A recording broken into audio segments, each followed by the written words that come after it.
لله رب العالمين والصلاة والسلام على سيد الأنبياء والمرسلين وعلى آله وصحبه أجمعين من أول يومه إلى يوم الدين. أما بعد، قال جل وعلا في كلامه المجيد والفرقان الحميد: فأعوذ بالله من الشيطان الرجيم بسم الله الرحمن الرحيم.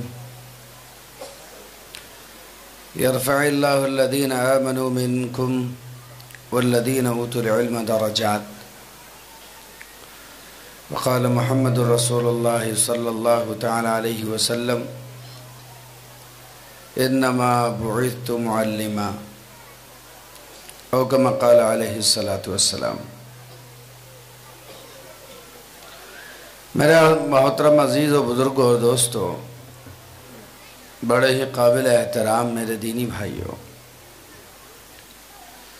اسٹیج پر جلوہ افروز امت کے قائدین و عمائدین، ارباب حل و عقد، علماء امت، فضلاء امت، ادباء امت، قراء امت، حفاظ امت، ائمہ امت، مفتیان امت اور دین متین کے کل کے محافظ، یہاں موجود طلباء و طالبات،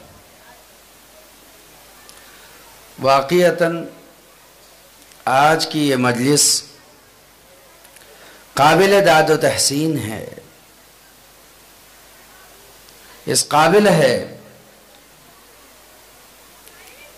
کہ اسے داد دی جائے مبارک کی، اور اس کے لیے بات کی جائے تعریف کی کہ آج ایک مکتب ترقی کرتے کرتے مدرسہ بن گیا، ایک مکتب ترقی کرتے کرتے مدرسہ بن گیا، جیسے گاؤں ترقی کرتے کرتے شہر بن جاتا ہے، گاؤں ترقی کرتے کرتے ایک شہر بن جاتا ہے، ایک دیہات ترقی کرتے کرتے قصبہ اور قصبے سے شہر میں تبدیل ہو جاتا ہے۔ تو آج ایک مکتب نے اتنی ترقی حاصل کر لی کہ اس نے اپنے آپ کو مدرسے میں تبدیل کر لیا۔ آپ نے دیکھا ہوگا یہ سامنے کون سی گاڑی کھڑی ہے؟ ٹاٹا ایس۔